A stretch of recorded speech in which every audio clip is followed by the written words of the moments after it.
Hello বন্ধুরা, good morning. আমি মিতা নতুন একটা ব্লগে তোমাদের সবাইকে স্বাগত জানাই। আজ হচ্ছে মঙ্গলবার আর এখন বাজে সকাল 6:30। আজকের ব্লগটা আমি এখন থেকে শুরু করছি তোমাদের সবাইকে সাথে নিয়ে। এখন কিন্তু আমার সকাল হয়নি গো, অনেকটা আগেই কিন্তু আমার সকাল হয়ে গিয়েছিল। আমি কিন্তু আজকে ইচ্ছা করেই অনেকটা সকালে উঠেছি। আজকে ভেবেছি না রান্নাঘরটাকে একটু পরিষ্কার করব। সেই জন্য না অনেকটা সকালে উঠেছি। আর সকালবেলা কিন্তু ঘুম থেকে উঠে সকালের সমস্ত কাজকর্ম কমপ্লিট করে নিয়েছি। মানে সকালে যে সমস্ত কাজকর্ম থাকে, বাসি কাজকর্ম আর কি। তারপরেই কিন্তু আমি রান্নাঘরে এসেছি। আমি জানি আগে যদি রান্নাঘরে কাজকর্মগুলো করে নিই তাহলে ওই বাসি কাজকর্মগুলো করতে কিন্তু অনেকটা লেট হয়ে যাবে। এর আগেও কিন্তু আমার এরকম হয়েছে, রান্নাঘরটা যদি সকালবেলা এসে ঘুম থেকে পরিষ্কার করি তাহলে কিন্তু অন্য অন্য কাজবাজ করতে অনেকটা লেট হয়ে যায়। তাই আজকে একটু পাল্টে ফেললাম। আজকে আগে সমস্ত কাজকর্ম করে নিয়েছি, তারপরে কিন্তু রান্নাঘরে এসেছি। রান্নাঘরে এসেই সবার প্রথমে যে কাজটা থাকে সেটাই কিন্তু করে নিচ্ছি। আগে কিন্তু গ্যাসটাই মুছে নিচ্ছি।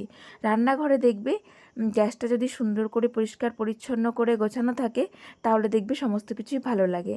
আর গ্যাসটা যদি অপরিষ্কার নোংরা থাকে তাহলে দেখবে কিছুই ভালো লাগে না। সেই জন্য আমি সব সময় চেষ্টা করি আমার গ্যাসটাকে পরিষ্কার পরিচ্ছন্ন করে রাখতে। আমি কিন্তু কালকে গ্যাসটাকে পরিষ্কার করে নিয়েছিলাম, তবে আজকে যেহেতু রান্নাঘরটাকে পরিষ্কার করব সেই জন্য আজকেও কিন্তু গ্যাসটাকে সকালবেলা সুন্দর করে পরিষ্কার করে নিলাম। আর আমি কিন্তু রান্নার সঙ্গে সঙ্গে গ্যাসটা পরিষ্কার করে ফেলি। সে যতবারই রান্না করি না কেন ততবারই কিন্তু আমি গ্যাসটা ভালো করে রান্নার পরে মুছে ফেলি। সময়ে কাজগুলো সময়ে যত করে নেওয়া যায় না ততই ভালো। আর আমার না কাজ ফেলে রাখতে একদমই ভালো লাগে না। আর যেহেতু একার সংসার, কাজ যদি ফেলে রাখি তাহলে কিন্তু সেই কাজটা পড়েই থাকবে, কেউ কিন্তু করে দেবে না। আর সেই কারণেই কিন্তু আমি সময়ের কাজগুলো সময়ে করে ফেলতে বেশি পছন্দ করি। এতে করে কিন্তু আমার ঘরটাও সুন্দর গোছানো থাকে। আর একটা কথা কি বলো তো, যদি বাড়িতে ছোট বাচ্চা থাকে না তাহলে ঘর গুছিয়ে রাখা যে কতটা কষ্টের, যাদের ছোট বাচ্চা আছে তারা তো ভালো করেই জানো। আমার ঘর দেখে কিন্তু অনেকেই বলে যে আমার মাম্মাম কিন্তু খুব শান্ত, সেই জন্যই কিন্তু আমি ঘরটাকে এত সুন্দর করে গুছিয়ে রাখতে পারতাম। মাম্মাম যদি দুষ্টু হতো তাহলে কিন্তু আমি এত সুন্দর করে কখনোই ঘর গুছিয়ে রাখতে পারতাম না। না গো, আমার সোনামা কিন্তু ভালোই দুষ্টু। তোমরা কাছে এলে বুঝতে পারবে যে ও খুবই কিন্তু দুষ্টু। তবে একটা কথা কি বলো তো, ও যখনই যে জিনিসটা অগোছালো করে, নোংরা করে, আমি কিন্তু তখনই সেটাকে গুছিয়ে ফেলি। তো সেই জন্যই কিন্তু ঘরটা কখনোই নোংরা হয় না বা অপরিষ্কার হয় না। তবে এটা সত্যি কথা, আমার মাম্মাম কিন্তু খুব দুষ্টু। মাম্মামকে নিয়ে কাজকর্ম করতে আমার কিন্তু ভীষণ কষ্ট হয়। আর মাম্মাম এই যে আস্তে আস্তে বড় হচ্ছে আর দুষ্টুর পরিমাণটা যেন বেড়ে যাচ্ছে। আগে ভাবতাম হয়তো একটু বড় হবে আর তখন দুষ্টুমি কমে যাবে, তবে না গো, সেসব তো কিছুই নয়।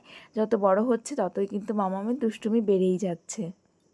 দুষ্টু বুনু, তুমি না অনেক বড় একটা কমেন্ট করেছো আমাকে, তবুও কিন্তু তোমার কমেন্টটা আমি পড়ছি। দি ভাই দেখো, তুমি হতাশ হও না মন থেকে একদম, আমরা সবাই তোমার পাশে আছি। দেখবে একদিন তুমি ঠিক তোমার পরিশ্রমের ফল পাবে। আর ধৈর্য ধরো, তুমি কিন্তু হোয়াইটি ছাড়ার কথা একদমই ভেবো না। আমরা সবাই খুব ভালোবাসি তোমাকে, তোমার কাছ থেকে অনেক কিছু শিখতে পারি। আর তোমার কাজ দেখে কাজ করার এনার্জি পাই। তাই প্লিজ তুমি ছোট বোনটার কথা শোনো, কোনোভাবেই হোয়াইটি ছেড়ো না। লাভ ইউ দিদিভাই। ঠিক আছে বুনু, আমি ছাড়বো না। কিন্তু কি বলো তো, ওই যে কালকে বললাম না যে এতটা পরিশ্রম করার পরে তারপরে যদি ভিউজ না আসে, সাবস্ক্রাইব না বাড়ে, তখন কিন্তু মনটা একদমই খারাপ হয়ে যায়, জানো তো বুনু। আর এই যে একটা ভিডিও বানাতে না ভীষণ কষ্ট হয়, যেহেতু মাম্মাম ছোট, জানো তো, এমন এমন সময় আসে যে মাম্মামের প্রতি আমি ধ্যানে দিতে পারি না এই মানে ওয়াইটি করার জন্য আর কি, ইউটিউব করার জন্য। তো সেই জন্য না মাঝে মাঝে একটু ভাবনা চিন্তা করি যে ছেড়েই দেবো কি না, সেই জন্য এরকম মানে বলে ফেলেছি আর কি। তো কি করা যাবে, আমার কাজকর্ম তোমরা কিন্তু অনেকটাই ভালোবাসো। আর রান্নাঘরের কিন্তু এই দিকটাও সুন্দর করে পরিষ্কার করে ফেললাম। আর খুব যে ডিপ ক্লিন করলাম তা না, ওই মোটামুটিভাবে একটু পরিষ্কার করলাম আর কি। মানে ওই এই যে মানে অল্প স্বল্প নোংরাগুলো পড়ে না, সেগুলোকেই আর কি পরিষ্কার করে নিলাম। তবে ডিপ ক্লিনিং করতে কিন্তু অনেকটা টাইম লেগে যায়, তো আজকে সেটা করলাম না। তবে আমি এখন সমস্ত কিছু একদিনে কমপ্লিট মানে কাজ করি না, তাহলে কিন্তু অনেকটা কষ্ট হয়ে যায় আর সময়ও লেগে যায়। সেজন্য অল্প অল্প করে এদিক ওদিক করে কিন্তু আমি কাজগুলো করি, তাহলে আমার তাড়াতাড়ি হয়ে যায় আর রান্নাঘরটাও কিন্তু অনেক সুন্দর গোছানো থাকে। আর চেয়ারগুলো এখানে রেখে দিয়ে আমি, তোমরা তো ভালোই জানো, আর একটা চেয়ার তো এখন ওই দিকটায় রাখছি, কেন কি এই দিকটায় না এই 3টে চেয়ার একসঙ্গে রাখলে না অনেকটা হিজিবিজি হয়ে যায়। তবে এই চেয়ারগুলো মুছবো বলে সেজন্য এখানে রেখে মুছে তারপর একটা চেয়ার আবার কিন্তু আমি ওই দিকটায় রেখে আসব। আর ওই দিকটাও বসতে কিন্তু অনেক ভালো লাগে, কেন কি আমি খুব সুন্দর করে সাজিয়েছি, তোমরা তো দেখেছো। তো সেজন্য কিন্তু ওই দিকটা বসেও কিন্তু বাইরেটা দেখতে কিন্তু ভীষণ ভালো লাগে। ভগবান আমাদের মধ্যে কিন্তু ছোটোবেলা থেকে এই গুণগুলো দিয়ে থাকে। এই যে সংসার করা, ঘর গোছানো, সংসারের সমস্ত দায়িত্ব কর্তব্য পালন করা, এগুলো কিন্তু সমস্তটাই কিন্তু ভগবান আমাদের মধ্যে দিয়ে দিয়েছে। না হলে এক বাড়ি থেকে এক বাড়ি এসে হঠাৎ করেই আমরা সেই সংসারের দায়িত্ব কর্তব্য কিন্তু একদমই পালন করতে পারতাম না। সত্যি কথা, এটা কিন্তু মেয়েদের অনেক বড় একটা গুণ। একটা ছেলেকে বলো তো বিয়ের পরে শ্বশুরবাড়ি গিয়ে থাকতে এইভাবে আমাদের মতন সবাইকে মানিয়ে গুছিয়ে নিতে পারে কি না? তবে কি বলো তো, এই যে আমরা যদি শ্বশুরবাড়িতে এসে মানিয়ে গুছিয়ে না নিতে পারি, তাহলে কিন্তু আমাদের অনেক কথা শুনতে হয়, অনেক রকম ব্যবহার ফেস করতে হয়। তবে একটা ছেলে কি পারে বিয়ের পর থেকে শ্বশুরবাড়ির সবার সঙ্গে এইভাবে মানিয়ে গুছিয়ে নিতে? এই চিন্তাভাবনাটা কিন্তু কেউ করে না। সবাই ভাবে যে বউ এসেছে, প্রথম দিন থেকে সবার সঙ্গে মিলে মিশে মানিয়ে গুছিয়ে সংসার করবে। তবে কি বলো তো, একটা মেয়ে যখন নতুন আসে তখন কেউ পারে বলো তো এই সংসারটাকে একদম মানিয়ে গুছিয়ে সমস্তটা ঠিকঠাক করে নিতে? একটু লেট লাগে, একটু লেট হয়, আর তাকে কিন্তু একটু সময়ও দিতে হয়। আর আজকে কিন্তু রান্নাঘরটাকে পরিষ্কার করে এসে দেখলাম হাতে অনেকটা সময় রয়েছে, ঘুম থেকে কিন্তু এখনও কেউ ওঠেনি। ওই যে বললাম না আজকে আমি অনেকটা সকালে উঠেছি, তো তারপরে কিন্তু আমার এই দিকটাও সুন্দর করে পরিষ্কার করে নিলাম। এরপর আর কোনো কাজই ছিল না, কেন কি সকালবেলা আমি কিন্তু সমস্ত কাজ কমপ্লিট করে নিয়েছিলাম। তারপরে আমি স্নান করতে চলে গেছিলাম। এবার স্নান করে এসে দেখো মাথাটাও আঁচড়ে নিচ্ছি। আর চুলগুলো এখন এত কম হয়ে গেছে যে আমার না আঁচড়াতেও ইচ্ছা করে না। এই সকালবেলায় শুধু একবার বোধহয় আঁচড়ায়, আর মনে হয় সারাদিনেও চুল আঁচড়াতে ইচ্ছা করে না। এত কম চুল আঁচড়াতে ইচ্ছা করে বলো তো? তো যাই হোক, কি আর করা যাবে, কিছু করার নেই, সবারই তো চুল ওঠে। শাহিন সুলতানা কমেন্ট করেছো, আজ আমি প্রথম দর্শক, প্রথম লাইক আর প্রথম কমেন্ট করলাম। কেমন আছো তুমি? আমি তো বেশ ভালো আছি। তোমার বাসায় সবাই কেমন আছে? ভালো থেকো তুমি আর তোমার পরিবার সবাই। তোমাদের প্রতি অনেক অনেক শুভকামনা রইল, অভিনন্দন রইল। সত্যি কথা বলতে আমরা মোটামুটি ভালোই আছি, আর আমার বাসার সবাইও ভালো আছে। তোমরা কেমন আছো অবশ্যই কিন্তু জানাবে। আর তুমি এই যে কমেন্টটা করেছো, আমি কিন্তু ভীষণ খুশি হয়েছি। আর এভাবে আমার পাশে থেকো, এভাবেই কিন্তু আমাকে কমেন্ট করো আর লাইক করো। আমরা তো সকালে চা খাই না, তোমরা ভালো করেই জানো। তবে মাসি এসেছে তো তো সেই জন্য একটু চা বানিয়ে দিচ্ছি। মাসি আবার সকালবেলা কিন্তু চা খেতে ভীষণ ভালোবাসে, তাই দেখো সমস্ত কাজ সেরে পুজো দিয়ে আগে কিন্তু মাসিকে চা বানিয়ে দিচ্ছি। আর ভাবলাম মাসির একার জন্য বানাবো কি, আমাদের জন্য একটু বানিয়ে নিই। আর চায়ের মধ্যে দিলাম লবঙ্গ আর হচ্ছে তেজপাতা আর হচ্ছে আদা, এই দিয়েই কিন্তু আজকে চাটা বানালাম। তবে এখন কিন্তু আমি শুধু চা একদমই বানাই না, এই সমস্ত কিছু দিয়ে তারপরেই কিন্তু আমি চা বানাই। এরকমভাবে চা বানালে কিন্তু খেতেও অনেক ভালো লাগে, আর উপকারও কিন্তু অনেক। শুধুমাত্র চা খেলে কিন্তু তাতে কোনো উপকার নেই, সেটা তোমরাও ভালো করে জানো। চা খেয়ে তারপরে এসেছি জামাকাপড় মেলতে। সত্যি কথা বলতে জানো তো, আজকে আমি জামাকাপড় মেলতে একদমই ভুলে গেছি। স্নান করার সময় জামাকাপড় কটা কেচে দিয়েছিলাম, তারপরে চলে গেলাম পুজো দিতে, তারপরে বানালাম চা, তারপরে আবার চাটা খেলাম। তারপরে সেই চায়ের বাসনপত্র কলে মাজতে এসে দেখি আমি তো জামাকাপড়গুলোই মেলিনি। আর এখন যে অবস্থা বৃষ্টির, মানে ঝাঁকঝাঁক করে বৃষ্টি চলে আসছে, মানে একটু একটু পরপর এই বৃষ্টি এই রোদ। তো সেই জন্য সকাল সকাল জামাকাপড়গুলো মেলে দিয়ে শুকাতে পারলে না আমার অনেকটা স্বস্তি লাগে। তবে আমি কিন্তু ভুলে গেছিলাম। তবে এই যে যতটা টাইম অপচয় হলো, ততটা টাইমে কিন্তু আমার জামাকাপড় অনেকটাই শুকিয়ে যেত। তো কী আর করা যাবে, এখন এই যে জামাকাপড়গুলো মেলে দিলাম। প্রিয়াঙ্কা বলেছ, আমি চাই তুমি, তোমার মেয়ে আর তোমার বর ভালো থাকো, এটা কিন্তু আমি মন থেকে চাই। তোমার বর একটা কাজ পেয়ে গেলে তোমরা কিন্তু আরও ভালোভাবে থাকবে। হ্যাঁ গো, একদমই ঠিক কথা বলেছ। এটা কিন্তু আমার ভীষণ প্রয়োজন আমাদের, জানো তো, এই যে হাজব্যান্ডের একটা কাজ। তবে জানি না ভগবান কবে কপালে লিখেছে, তবে সেই কাজটা পেলে কিন্তু সত্যি কথা আমরা কিন্তু আরও ভালো থাকতে পারবো।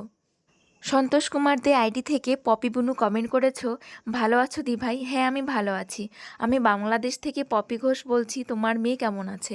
আমার মেয়ে ভালো আছে। তবে হঠাৎ করে তুমি কোথায় হারিয়ে গেছিলে গো? তুমি তো আমাকে ভীষণ ভালোবাসতে, আর প্রত্যেকটা দিন আমাকে কমেন্ট করতে। তুমি আমাকে ভুলে গেছো নাকি? মানে কমেন্ট করতে না, কোনটা? নাকি আমার ভিডিওই দেখতে না? অবশ্যই কিন্তু জানাবে। আর এই দেখো এদিকে কিন্তু আমি রান্না বসিয়ে দিয়েছি। আজকে তো মাসি রয়েছে, সেই জন্য কিন্তু আজকে একটু মাংস রান্না করব, আর করব হচ্ছে পিপল শাক দিয়ে গুঁড়ো মাছ। তবে এই গুঁড়ো মাছগুলো কিন্তু মাসি নিয়ে এসেছে। মাসিদের ওখানে কিন্তু প্রচুর মাছ পাওয়া যায়, আর মাসি বা মেসো যেই আসে না কেন এরা মানে আসার সময় কিন্তু অনেক মাছ নিয়ে আসে। গুঁড়ো মাছ নিয়ে এসেছে, শোল মাছ নিয়ে এসেছে, তারপরে একটা শিঙি মাছ নিয়ে এসেছে। তো শিঙি মাছটা কিন্তু জানো তো একদমই তাজা রয়েছে, আমি কিন্তু জলের মধ্যে রেখে দিয়েছি। আর এই মাছগুলো মাসি কিন্তু কেটেই নিয়ে এসেছিল, আর সেইগুলো দিয়ে আমাদের বাড়িতে পিপল শাক রয়েছে। মাসি বলল যে একটু পিপল শাক রান্না কর, এই মাছ দিয়ে অনেক খেতে ভালো লাগবে। আর হাজব্যান্ড তো এমনিতেও খেতে ভালোবাসে, তো আমি বললাম ঠিক আছে। তো পিপল শাক দিয়ে গুঁড়ো মাছ করছি, আর একটু মাংস রান্না করছি যেহেতু মাসি এসেছে। পায়েল দি ভাই বলেছে, বুনু একটু ধৈর্য ধরো গো, হতাশ হয়েও না, তোমার চ্যানেল অবশ্যই একদিন ভাইরাল হবে, আর হাল ছাড়বে না, তাহলে হতে বাধ্য। হ্যাঁ গো দি ভাই, সেটাই তো, তোমরা এরকম কমেন্ট করলে আমি মনের জোর পাই। তো সত্যি কথা বলতে একটু কষ্ট হয়ে যায়, তো সারাদিন এই যে ভিডিও করে তারপর এডিটিং করে যখন ভিডিও করে ভিউজ আসে না, তখন না ভীষণ খারাপ লাগে জানো তো। আর একটা বুনু আমাকে কমেন্ট করেছে, বর্ণালী বুনুটার নাম, সে বলেছে দি ভাই তোমার বাড়ি কোথায়? আমার বাড়ি হচ্ছে নদুয়ার বগুলাতে, তুমি যদি চিনে থাকো অবশ্যই কিন্তু বলবে। আজকে খুব তাড়াতাড়ি কিন্তু দুপুরে রান্নাবান্না সেরে ফেলেছি। এত তাড়াতাড়ি কিন্তু আমি রান্নাবান্না করি না, তবে আজকে ভেবেছি বিকালবেলা একটু দাদার বাড়িতে যাব। মাসিও এসেছে, তো মাসিকে বললাম যে ও বাড়ি থেকে একটু ঘুরে আসি। আর আমিও কিন্তু অনেক দিন হলো দাদার বাড়িতে যাই না, তোমরাও ভালো করেই জানো, আর আমি গেলে তো তোমাদের অবশ্যই দেখাই। তো দাদাও অনেক দিন ধরে ফোন করছে, ওদের বাড়ির পাশে আবার রথের মেলা হচ্ছে। 9টা দিন ধরে রথের মেলা হবে, বাড়ির পাশে অনেকটা বড় মাঠ আছে, তো সেখানেই মেলাটা হয়। তো অনেক দিন ধরেই ফোন করছে, মানে যবে থেকে রথ শুরু হয়েছে তবে থেকে। তো আমারই যাওয়া হচ্ছে না সময় করে। তো আজকে ভাবলাম মাসি যেহেতু এসেছে তাহলে ও বাড়ি থেকে একটু ঘুরেই আসি। আর এই যে দেখো কি কি রান্না করেছি সেটাও কিন্তু তোমাদের দেখিয়ে দিলাম। এই যে মাংস করেছি, আর এই যে হচ্ছে পিপুল শাক, আর হচ্ছে ওইদিকে আছে দেখো এটা হচ্ছে মোচার ঘন্ট, এটা কিন্তু মাসি নিয়ে এসেছে। আর সকালবেলা না ঘাটখোল বাটা করেছিলাম, এটাই রয়েছে। তো সেই জন্য সকালের ভাটখোল বাটা ছিল, আর মাসিও মোচা নিয়ে এসেছিলো, তাই এই দুটো আইটেমই করলাম তাড়াতাড়ি করে। আর এদিকে দেখো ভাতও বেড়ে নিয়েছি, আর এই যে খেয়ে দিয়ে কিন্তু আমরা বেরিয়েও পড়েছি। তবে একটা কথা কি জানো তো, দাদার বাড়িতে আমার না গিয়ে মন লাগে না, মানে কি বলবো তোমাদেরকে। আর এই যে আমি যখন বাপের বাড়িতে যেতাম বিয়ের পরে, মানে আমার বাড়িতে, তখন না আমার ভীষণ ভালো লাগতো, কত খুশি লাগতো জানো তো, যেতে ইচ্ছা করতো, গিয়ে থাকতে ইচ্ছা করতো, ওটা মনে হতো কি নিজের বাড়ি। আর আমি কিন্তু কখনোই বলতাম না বাপের বাড়ি, বলতাম নিজের বাড়ি যাচ্ছি। এই নিয়ে কিন্তু আমার হাজব্যান্ডও আমার সঙ্গে অনেক রকম কথা বলতো, বলতো কি এই বাড়িটা কি তোমার নিজের হবে না, ওটাই কি তোমার নিজের বাড়ি, এরকম বলতো। আর এখন দেখো, এখন আর এই যে দাদার বাড়িটাকে নিজের বাড়ি কিন্তু ভাবতেই পারি না। সত্যি কথা গো, দিনগুলো কীরকম তাড়াতাড়ি করে চলে যায় না। আর এই দেখো আমরা স্টেশনে এসে দাঁড়িয়েছি, আর কিন্তু বৃষ্টি হয়েছে। তবে বাপের বাড়ি আর আমার মানে থাকলো না আর কি, এটাই ভীষণ খারাপ লাগে। বাবা চলে যাওয়ার পরে কিন্তু বাপের বাড়ির জিনিসটা আর থাকলোই না আমার কাছে। এবার এটাকে তো আমি কখনোই বাপের বাড়ি বলতে পারবো না, ওই দাদার বাড়িই বলতে হবে। কেন কি মা বাবা তো এখানে কখনো থাকেই নি, সেই জন্য জানো ভীষণ খারাপ লাগে আমার এই কথাটা শুনলে। অনেকেই আমাকে বলেও যে তোমার তো বাপের বাড়ি যাওয়ার মানে কপালটাই উঠে গেল আর কি, কারণ কি বাবা নেই, আর মাও তো আমার কাছেই থাকে। আর ওই বাড়িতে দেখো, ও বাড়িতে এখন গিয়ে থাকাও সম্ভব নয়, কেন কি ওই বাড়িতে তো কেউ থাকে না। যদিও যাই, মাকে সঙ্গে নিয়ে যেতে হবে, আবার চলে আসতে হবে। মানে সেই যে যাওয়ার একটা আনন্দ, গিয়ে মা বাবার সঙ্গে দেখা হবে, কতদিন পরে যাব, এই যে একটা আনন্দ, সেই আনন্দটা আর কোনো দিন তো ফিরে পাবো না, সেই দিনগুলো আর কোনো দিন ফিরে পাবো না। তো এটা ভেবে কিন্তু ভীষণ খারাপ লাগে, ওই জন্য জানো কখনো কখনো আমার যেতেই ইচ্ছা করে না, এই বাড়িতে আসতে ইচ্ছা করে না, যেহেতু বাবা মা নেই সেই জন্য। তো যাই হোক, দাদা কিন্তু আমাদের এমন না যে মানে খারাপ ভালোবাসে বা কোনো মানে খারাপ দেখে, সেরকম না, দাদা কিন্তু খুব যেতে বলে আমাদেরকে। তো মামাম গিয়ে ওখানে ডাকছিল, আবার দৌড়ে চলে এসেছে, আমরা কিন্তু না বলে এসেছি, মানে পুরো সারপ্রাইজ। আমাদের আসার কথা ছিল কালকে, তবে আমরা আজকেই চলে এসেছি, জানতাম না যে মাসি আসবে, সেই জন্য দাদাও কিন্তু অনেকটা সারপ্রাইজ হয়ে গেছে ওরা সবাই। আর এখানে দাদা বানিয়েছিল ফুচকা, মানে আমরা এসেই দেখছি কি ওরা ফুচকা বানাচ্ছে বসে বসে, তো আমরাও এসে পড়েছি। তো এখন এই যে আমরা কিন্তু ফুচকা খেয়ে নিচ্ছি। আর এই যে ঘরোয়া এই জিনিসগুলো কিন্তু দাদা খুব ভালো বানাতে পারে, এই দেখো বানিয়েছে, তবে টেস্ট খুব সুন্দর হয়েছিল, না খেলে তোমরা বুঝতে পারবে না, ভীষণ ভালো মানে ফুচকাটা হয়েছিল। তবে আমরা কিন্তু অনেকগুলো খেয়ে নিয়েছি। তবে ফুচকাগুলো একটু ভালো হয়নি, বাড়িতে বানানো তো সেই জন্য। আর এই যে তোমাদের বললাম না যে বাড়ির পাশেই কিন্তু মেলা হচ্ছে, আর এখন কিন্তু আমরা মেলাতে চলে এসেছি। তো আমরা একটু আগে এসেছি তো ওই জন্য কিন্তু অতটাও ভিড় হয়নি। আর যেহেতু অনেক দিনের মেলা, 9 দিন ধরে মেলা হবে, সেহেতু মানে লোকজন রোজই আসছে তো ওই জন্য একটু লোকজন কম আছে। তবে যেই দিন রথ হবে, মানে একদিন তো সোজা রথ হয় আর একদিন উল্টো রথ হয়, তবে সোজা রথ তো হয়ে গিয়েছে আর উল্টো রথের দিনেও কিন্তু প্রচণ্ড ভিড় হবে। আর এই যে মেলায় এসেই কিন্তু দুই মাম্মাম উঠে পড়েছে, মানে ওনাদের মানে এই যে দেখো গাড়িতে, ওই যে আমার সোনামা আর ওই যে হচ্ছে আমার আর একটা মাম্মাম। তো ওরা এখানে ওদের মজা নিচ্ছে, তো আমি ভাবলাম তাহলে আমরা একটু ওদিক থেকে ঘুরে আসব। সত্যি কথা বলতে মেলাটা কিন্তু অনেক বড়, তবে ওই যে লোকজন একটু কমই আছে। তবে এই রকম মেলা দেখতেও কিন্তু ভীষণ ভালো লাগে জানো তো, মানে লোকজন একটু কম কম থাকবে, তাহলে কিন্তু ঘুরেও শান্তি। আর যা গরম পড়েছে, এই গরমে লোকজন কম থাকাই ভালো। আর এইখানে এই যে একটা দেখো বড় প্যান্ডেল করেছে, এখানে কিন্তু প্রত্যেকটা দিনই অনুষ্ঠান হয় এখানে কিছু না কিছু।